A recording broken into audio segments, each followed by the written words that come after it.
Assalamualaikum warahmatullahi wabarakatuh. Kami dari kelompok 3 kelas 5A akan menjelaskan mengenai pemakaian kata, kalimat, dan alinea bahasa jurnalistik.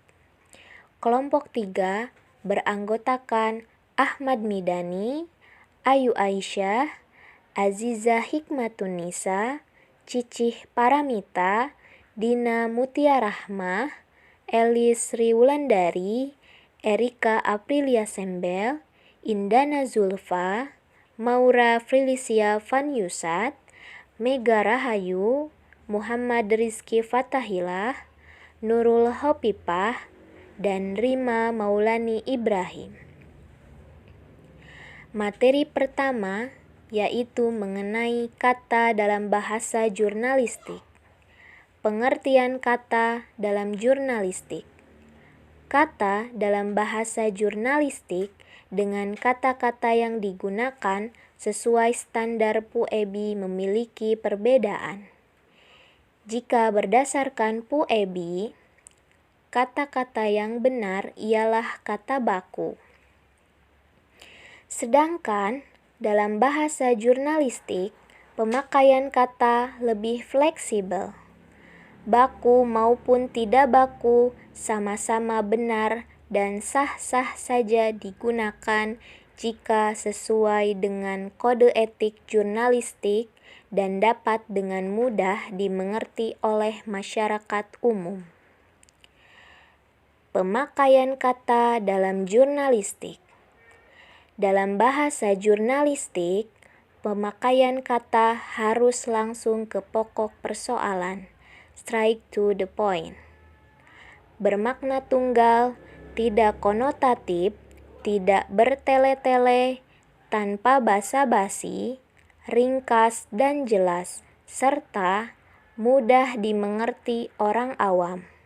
Menggunakan bahasa yang biasa digunakan secara umum. Unsur-unsur pemakaian kata dalam bahasa jurnalistik.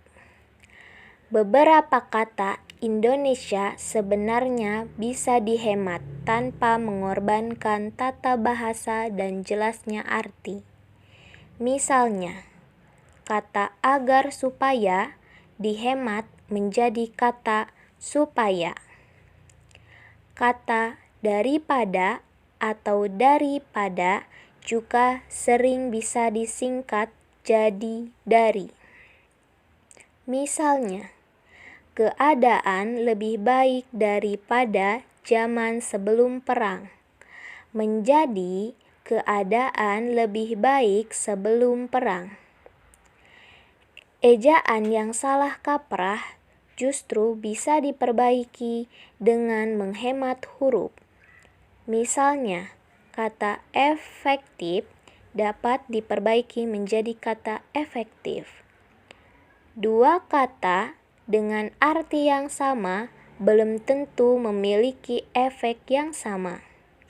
Karena bahasa bukan hanya tentang perasaan. Saat memilih sinonim pendek, dengan mempertimbangkan selera bahasanya, diperlukan kelonggaran. Misalnya, kata kemudian dapat disingkat menjadi kata lalu. Selanjutnya kalimat dalam bahasa jurnalistik.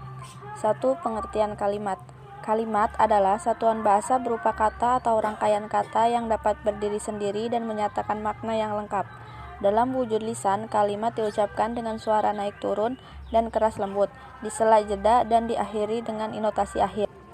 Sedangkan dalam wujud tulisan berhuruf Latin, kalimat dimulai dengan huruf kapital dan diakhiri dengan tanda titik untuk menyatakan kalimat berita atau yang bersifat informatif. Tanda tanya untuk menyatakan pertanyaan dan tanda seru untuk menyatakan kalimat perintah. 2. Pemakaian kalimat. Kalimat yang digunakan dalam jurnalistik yaitu kalimat efektif, yang mana kalimat efektif mampu membuat proses penyampaian dan penerimaan informasi atau berita berlangsung sempurna. Kalimat efektif juga mampu membuat isi atau maksud yang disampaikan itu tergambar lengkap dalam pikiran si pembaca persis apa yang ditulis. Keefektifan kalimat ditunjang oleh keteraturan struktur atau pola kalimat. 3 unsur-unsur kalimat dalam bahasa jurnalistik. A. Pemakaian kata yang sebenarnya tidak perlu di awal kalimat, seperti adalah merupakan kenyataan bahwa percaturan politik internasional berubah-ubah setiap zaman. Bisa disingkat menjadi merupakan kenyataan bahwa percaturan politik internasional berubah-ubah setiap zaman. Jadi tidak perlu ada kata adalah di awal kalimatnya. Yang B. Pemakaian apakah atau apa. Mungkin pengaruh bahasa daerah yang sebenarnya bisa ditiadakan, seperti apakah Indonesia akan terus tergantung pada bantuan luar negeri? Bisa disingkat menjadi akan terus tergantungkah Indonesia? Jadi kata apakah bisa ditiadakan di awal kalimat. C. Pemakaian dari sebagai terjemahan of dalam bahasa Inggris dalam hubungan milik yang sebenarnya bisa ditiadakan. Juga daripada. Dalam hal ini pengertian dari pemerintah diperlukan. Bisa disingkat, dalam hal ini pengertian pemerintah diperlukan. D. Pemakaian untuk sebagai terjemahan to dalam bahasa Inggris yang sebenarnya bisa ditiadakan. Uni Soviet cenderung untuk mengakui hak-hak manusia. Disingkat menjadi Uni Soviet cenderung mengakui. E. Pemakaian adalah terjemahan is atau are dalam bahasa Inggris tidak selamanya perlu. Misalnya, kalau kita harus menerjemahkan man is a better driver than woman, bisa mengacaukan bila disalin. Pria itu pengemudi yang lebih baik dari wanita. F. Pembubuhan akan telah sedang sebagai petunjuk waktu sebenarnya bisa dihapuskan kalau ada keterangan waktu. Misalnya, Presiden besok akan meninjau pabrik ban Goodyear. Bisa disingkat menjadi Presiden besok meninjau pabrik ban Goodyear. Oke, pembubuhan kata bahwa sering dihilangkan. Tidak diragukan lagi bahwa ialah orangnya yang tepat. Bisa dijadikan lebih singkat dengan tak diragukan lagi ialah orangnya yang tepat, dengan catatan sebagai ganti bahwa ditaruhkan koma atau pembuka titik dua bila perlu. H. Pada kata yang sebagai penghubung kata benda dengan kata sifat, kadang-kadang juga bisa ditiadakan dalam konteks kalimat tertentu. Misalnya, Indonesia harus menjadi tetangga yang baik dari Australia. Bisa dijadikan lebih singkat dengan Indonesia harus menjadi tetangga baik Australia. I. Pembentukan kata benda dengan penambahan prefix dan sufiks ke tambah titik-titik plus an atau p tambah titik-titik plus an yang berasal dari kata kerja atau kata sifat. Kadang meski tidak selamanya menambah beban kalimat dengan kata yang sebenarnya tidak perlu. Misalnya, Tanggul Kali Ciliwung kemarin mengalami kebobolan bisa dijadikan lebih singkat dengan Tanggul Kali Ciliwung kemarin jebol.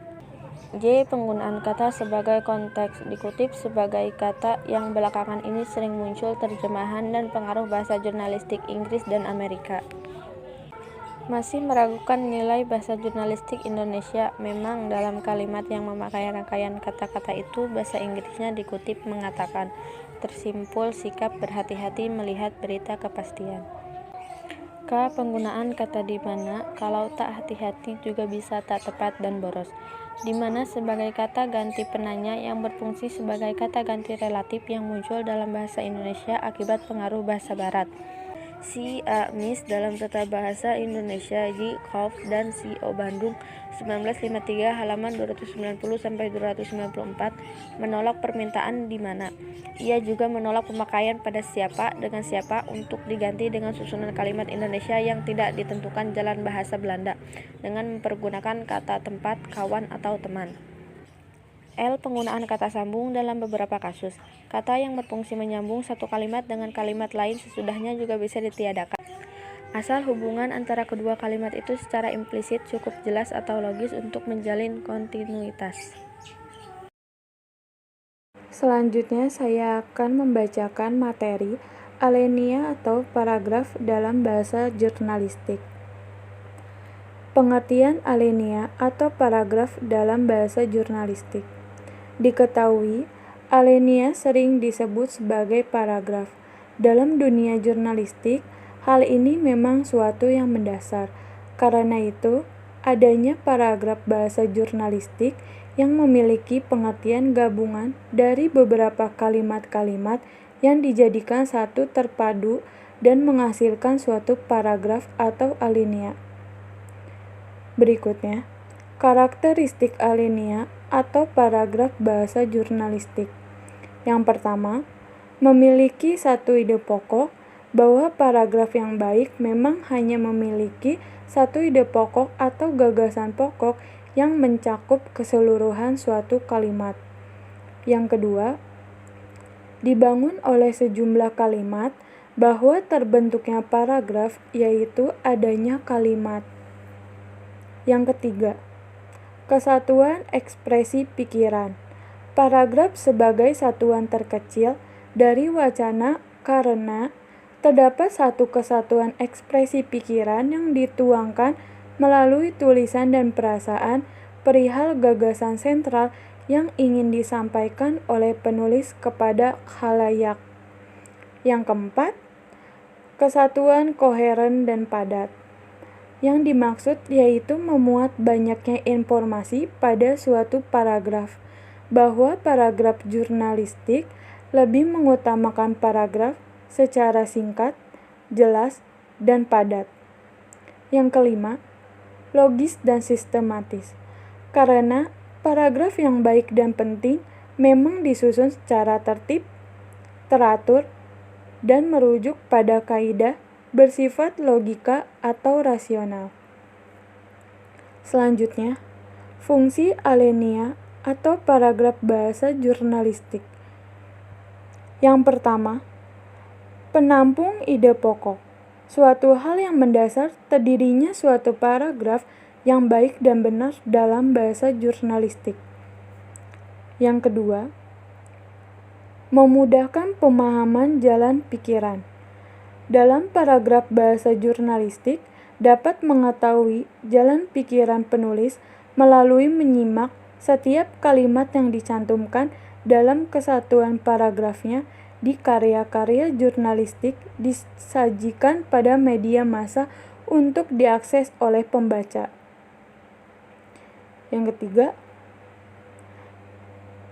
melahirkan jalan pikiran sistematis yang memiliki arti karya jurnalistik yang bermutu tinggi, yang memiliki jalan pikiran setiap paragraf dalam jurnalistik yang ditulis oleh penulis atau jurnalis di media massa.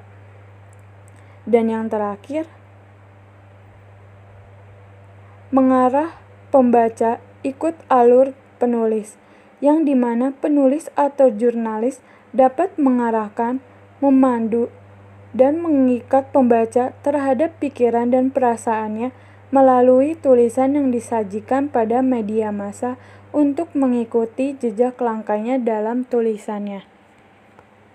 Sekian pemaparan materi dari kelompok 3, kurang lebihnya mohon maaf. Wassalamualaikum warahmatullahi wabarakatuh.